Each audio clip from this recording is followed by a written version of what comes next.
question. How's everybody doing? Good.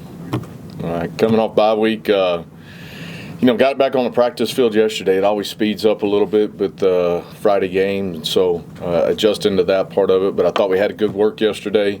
Got good work over the bye week, trying to get some guys back healthy or as healthy as we can absolutely get them. That was one of our major deals throughout the bye week, and so got good work in during the bye week.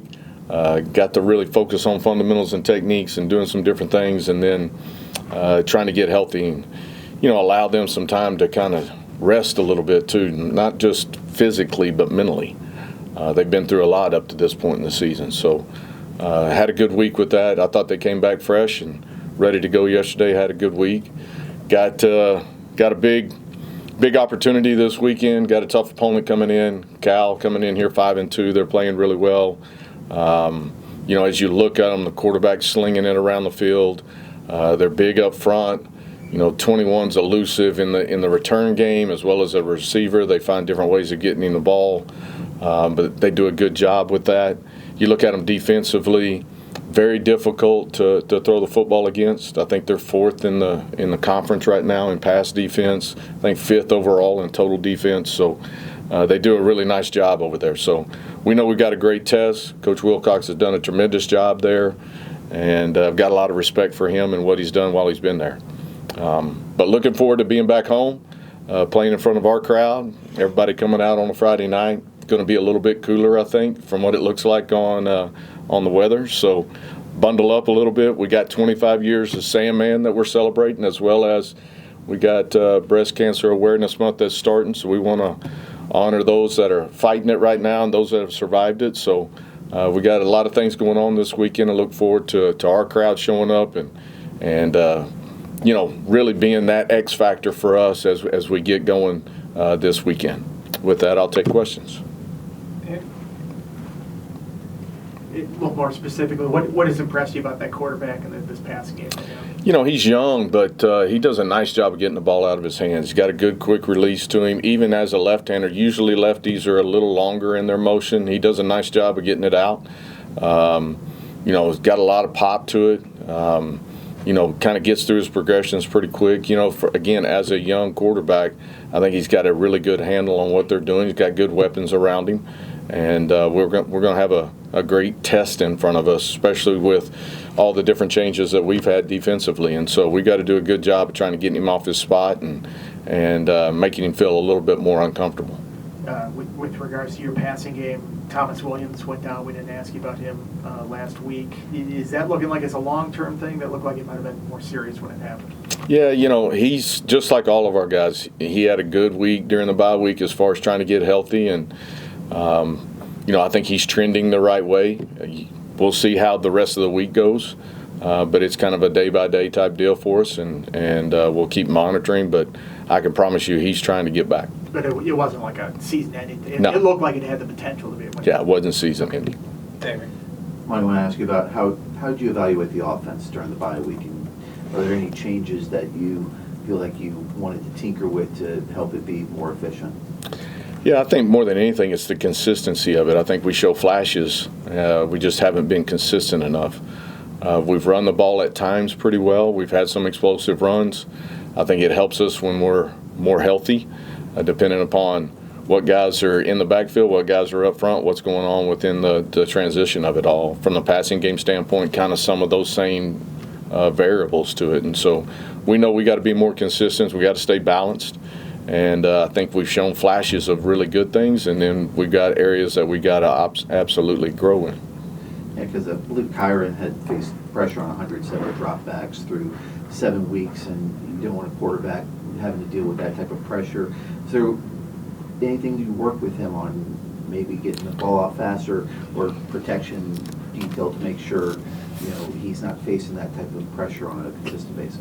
Yeah, I mean, we're actually getting more pressure than anybody in the country, I think, just about right now. So some of that goes back to, some of the challenges that we've had up front with guys being injured and trying to get some guys back. Different lineup almost every week. But we've got to do a good job of, number one, protection, and we got to do a good job of getting separation in routes, and he's got to do a good job of not hanging on things too long and then continuing to grow and develop. But the one thing I know about Kyron is he is in here working every day. He is very self-aware of what's going on, and he's trying to improve just like all of us are trying to improve, me included, trying to improve every day. And so I respect that about him, how hard he works. He did some really good things the other day that I was really proud of. And, as an offense, we're continuing to grow. Have you ever crossed paths with Justin Wilcox in your career? No, I mean, we played 2 years ago when I was at Auburn. We went there and played. That's the only time that I've really ever come across him. I've met him at a couple of different things, but it's not like we have each other's number or anything like that. Anything about his defenses that stand out in your mind? Yeah, I think they're very physical, number one. They do a good job of switching up, especially in the secondary parts of it. They give you a lot of different looks, a lot of unique things about the way they want to do things. We'll see how they're going to play us. They've played certain people different ways, and so we'll see how they want to approach and how they're going to defend what we do. But the one thing about their defense, they're physical. They run to the football. They play with great effort. Zero, he's a phenomenal player. I mean, in my opinion, probably their best player on defense. Plays their will linebacker. Been there for a number of years. He's fast. He's physical. Does a great job reading. He's a really good player.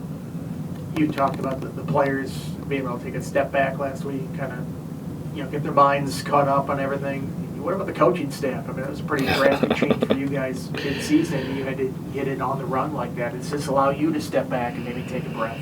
Yeah, I mean, we're trying to do that, right? But obviously, it's been a whirlwind for everybody in the program. Everybody, not just players, coaches, support staff. I mean, everybody's affected by what occurred early in the season. And so, for a lot of our coaches, obviously, they're all trying to figure out what the future holds. But number one, they're staying locked in. They're pouring into these young men.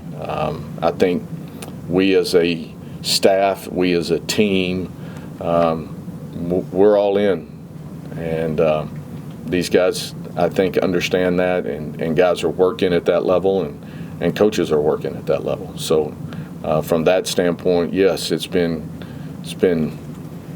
emotional, and it's been a lot of mental stuff going on, but at the end of the day, when we're in the building, we're focused on these guys in that locker room and trying to do what's best for them. When you're all in like that, even with how uncertain the future is that a reason why the team has bought in and is playing with so much effort and fire on a weekly basis? Well, I think these guys, they're just welding together, and I take my hat off to them. They've been tremendous. They've been locked in together. They've played relentless. They played with a lot of energy, a lot of focus. We played for 60 minutes. Guys have stayed locked into that part of it, and we played physical. So when we do those things, it gives us a chance, and that's what we're wanting in each and every game, is the opportunity to go out there and compete and represent ourselves in this university in a really good way. You brought up Cal's defense. Number 5, the cornerback number 5, Hezekiah Massis. 4 interceptions. I believe he leads the nation in passes defended. What does he do in taking away one side of the field? Yeah, he does a nice job. Especially when they put him in man coverage, he does a nice job at the point of attack.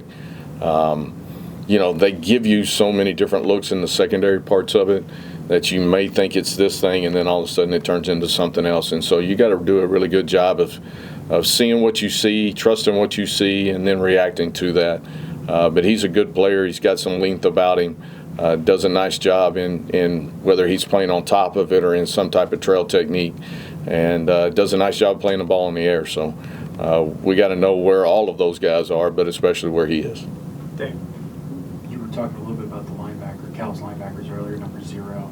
What allows them, in your mind, just the linebackers to flock to the ball as well as they do? It seems like they pursue really well. Yeah, they really do. They run to the football with a tremendous amount of effort. I think some of it is what they're doing in the secondary and allowing to free those guys up a little bit. But, when he pulls the trigger, he can really track things down. Like I said, he's a really good open field tackler, does a nice job in the box, and then he's got that experience factor about him. Like, they use him in the blitz part of it. They use him in coverage at times. And so He's a well-rounded linebacker with a lot of experience, and he's tough to defend. Having open week just to get everybody's legs back under, you feel like you guys as a team in a healthier spot than you were going into last week? Yeah, I mean, I can say healthier, but that's in, a kind of unique type of way. Yes, we're healthier than we were 3 days ago, right? But we're still continuing to battle some of those things, and guys are playing through some stuff. But I do think the bye week helped. We tried to be really, really smart about what we did in the bye week, how we use guys in the bye week, and then trying to not only help them from a fundamental and a technique and a schematic standpoint, but then also just physically helping them try to get as healthy as they could possibly get. Thomas.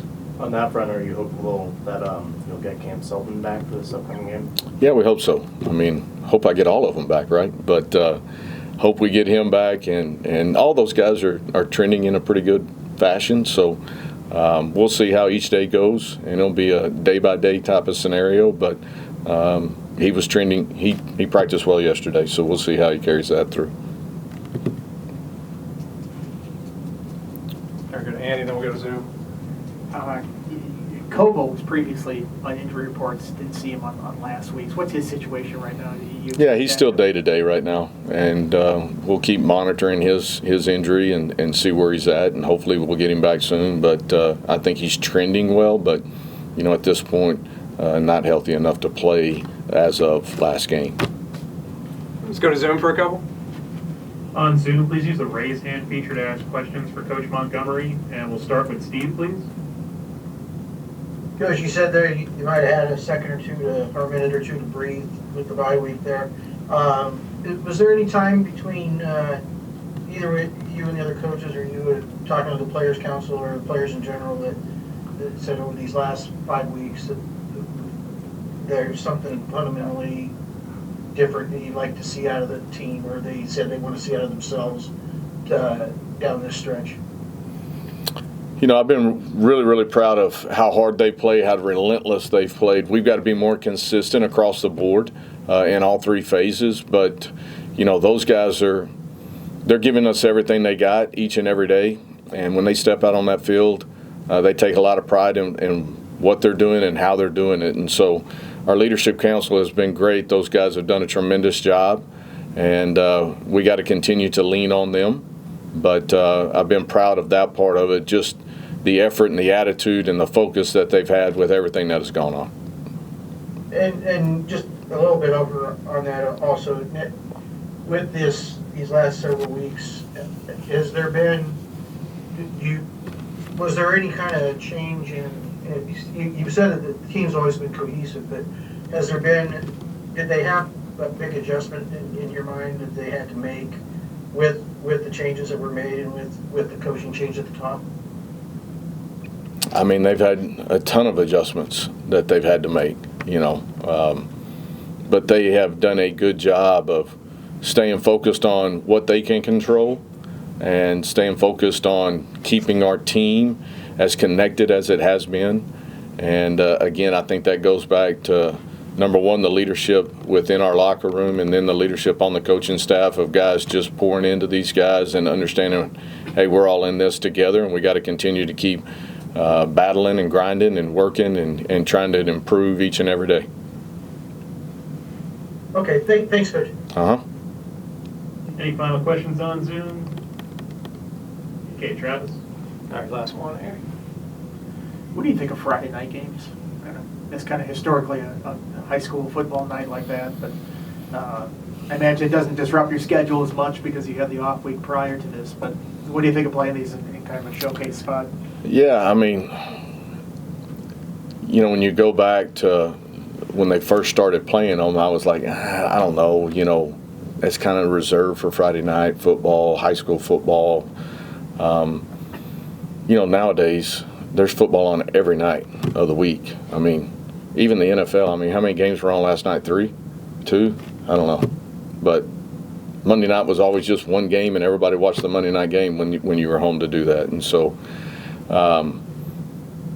I don't mind it anymore. I've played on Thursdays, I've played on Friday, I played on Saturday, I played on a Sunday. So, it's part of it. You still like the idea that high school football kind of dominates Friday night, but I will tell you, Friday night football for college has been really good, and I don't see it going anywhere. So, obviously, this week, because we had the bye in front of it, it helps us a little bit from the standpoint of not having the short week.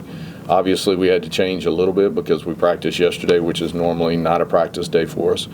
But it speeds everything up a little bit. But our guys are handling it well. Thanks, Coach. All right. Thank y'all. Thank you.